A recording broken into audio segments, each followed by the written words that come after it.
Hablaremos entonces de John de Mandeville, uno de los que encontró la fuente de la eterna juventud.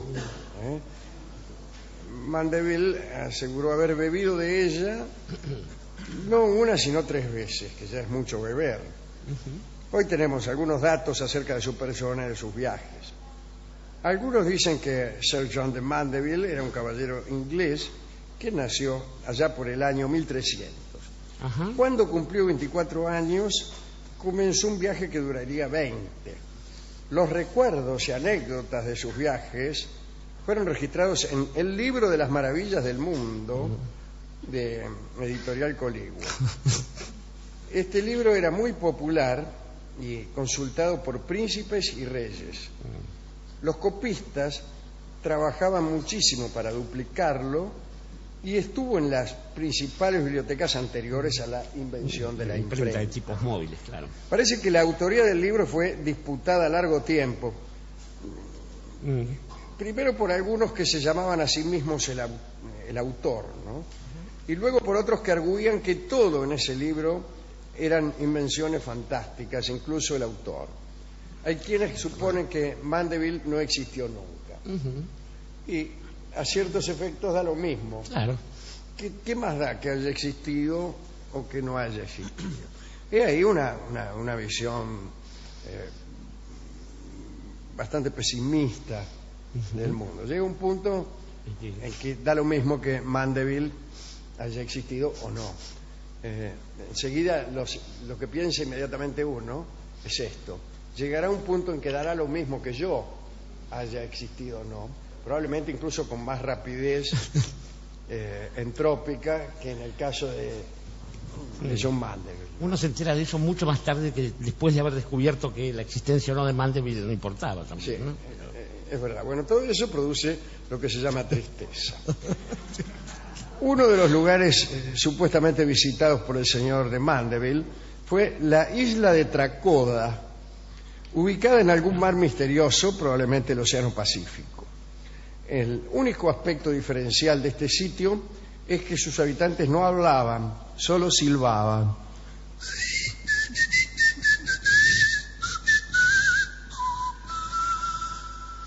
Bueno, a poco de llegar a Tracoda se escuchaban los silbidos de los habitantes, y eso es todo lo que dice John de Mandeville acerca de esta isla. Es poco. Es poco.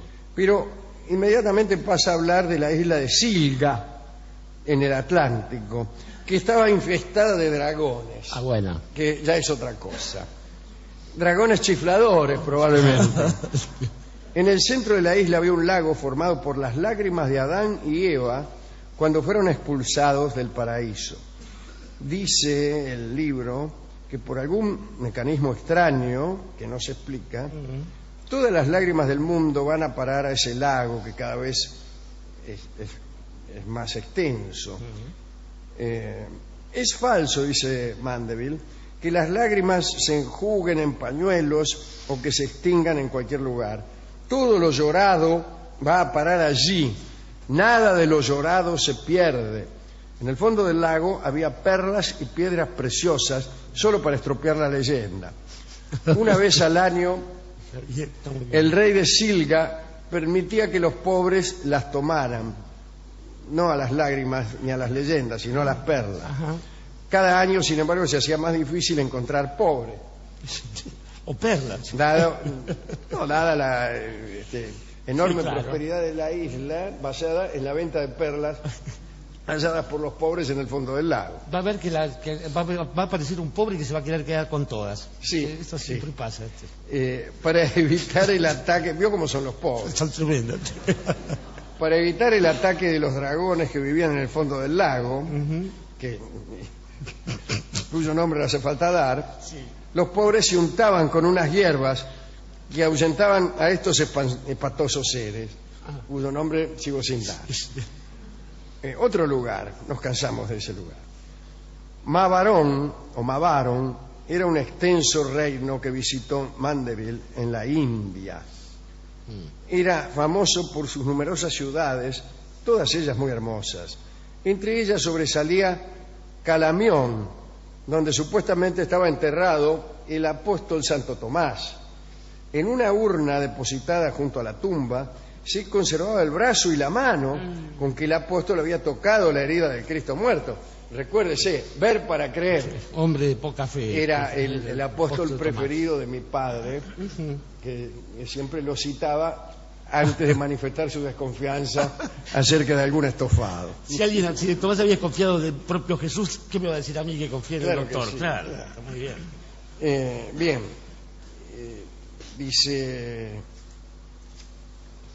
estas reliquias tenían la siguiente virtud. A ver, En los casos de litigio, me refiero a la mano del la apóstol, mano de ¿no? Tomás. Sí, sí. En los casos de litigio, cada uno de los litigantes colocaba en la mano del santo un papel en el que se ponía su caso, el expediente. Sí, sí. La mano arrojaba lejos el expediente que contenía los argumentos del que no tenía razón. Sí, Esa es una forma extraordinaria de impartir justicia a través de la mano de un apóstol. muy bien. Me imagino que el fallo era con detalles, además podía inclinar el pulgar hacia Sí, abajo. sí, bueno, pero Qué bueno. se supone que un apóstol es bastante insobornable. Bueno, lo dijo usted, el declarante. Una isla curiosa que muchos viajeros han retratado de diferentes modos es la de Saba. Incluso se ha retratado de tal modo que no era una isla. Claro. Sir John de Mandeville decía lo siguiente: Saba está en Etiopía, como todos sabemos. Sí, señor. Las montañas se llaman los senos de Saba en las famosas novelas de Rider Haggard. Podían verse campiñas con manzanos que en el estío, por no decir el verano, daban frutos que se transformaban en niños. Es ahí algo extraordinario. Dicen que en Saba se encontraba la tumba del rey Salomón, el rey que amó a la reina de Saba. La tumba era de cristal y oro. De Mandeville recomendaba a los turistas que probaran el Apium risum, una hierba mediante la cual podía verse a través del cristal de la tumba, y según parece se veía a Salomón bailando con la reina, mientras un grupo de cortesanos se divertían al compás de la música ejecutada por un serafín. Qué lindo. Serafín Sí. del Prete. Cerca de Saba se encontraba una región cuyos habitantes nacían con el pelo blanco y se les iba volviendo negro a medida que envejecían. Ya la vi. Trabaja Brad Pitt. A causa del calor, la gente permanecía en los ríos desde antes del mediodía hasta bien entrada la tarde. ¿Bien entrada dónde? Sí, ahí.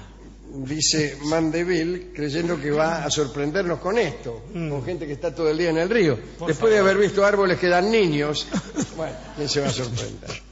La isla de Caura era una isla próxima a las costas de la India. Hubo una época en que Caura se vanagloriaba de puertos importantes que fueron destruidos por el mar. Cuentan que el rey de Caura era tan poderoso que osó enfrentar nada menos que a Alejandro Magno. En tiempos de la visita de Mandeville, Caura solo se destacaba por su diversidad de creencias religiosas. Sus habitantes adoraban lo primero que veían por la mañana: un pie, un manto, un hombre, una mujer, un chancho. La consecuencia era una gran confusión a causa de lo efímero de las religiones de la isla, ¿no? Había además ídolos nuevos cada mañana. En Caura, además, no se enterraba a los muertos, los dejaban consumirse al sol. Pero por lo menos no eran intolerantes, me parece a mí. No. Cavaliet era un reino insular. La fauna de la isla contaba con muchas especies de caracoles, y algunos eran tan grandes que la gente vivía en sus caparazones, no sin antes desalojar al pobre Me caracol. imagino, claro, el tamaño del bicho. Por toda la isla podían verse ese tipo de residencias, algunas ocupadas por personas y otras por caracoles. Las de los caracoles se distinguían porque se movían. Claro. Las de la gente permanecían quietas a favor del carácter sedentario de los habitantes de aquella región. El rey de la isla principal, esta es otra isla que se llama Sandim, es un archipiélago en realidad, Sandim. El rey de la isla principal era también el rey de las otras 50 islas. Los habitantes de Sandim tenían la costumbre de comerse a sus parientes y amigos si estos se enfermaban en forma irremediable. En ese caso preparaban un guiso que daba lugar a un ágape solemne. Finalmente, una vez mondos los huesos, se enterraban con toda prolijidad. En otra isla del archipiélago vivían gentes con la cara plana, sin nariz, ni ojos, ni boca. Había también otra donde los hombres tenían los labios tan grandes que se tapaban la cara con ellos cuando dormían al sol. La isla de la Mary, situada en el Océano Índico, era peligrosa. Cuando un mercader se acercaba, los habitantes se ponían contentos, pero no porque quisieran comerciar, sino porque eran antropófagos. Respetuosos entre ellos, sin embargo, los habitantes de la Mary devoraban únicamente a los advenedizos. Esto es todo lo que tengo en este resumen del libro de Mandeville, ¿no? En realidad, Alejandro, el libro de John de Mandeville no tiene una originalidad plena, puesto que en realidad, digamos que los libros de viajes oscilan entre lo increíble, lo inverosímil y lo indemostrable. Un libro que no tiene esas características difícilmente es un libro de viajes, ¿no? Lo elegible sí, muchas veces. La guía de turismo, por ejemplo.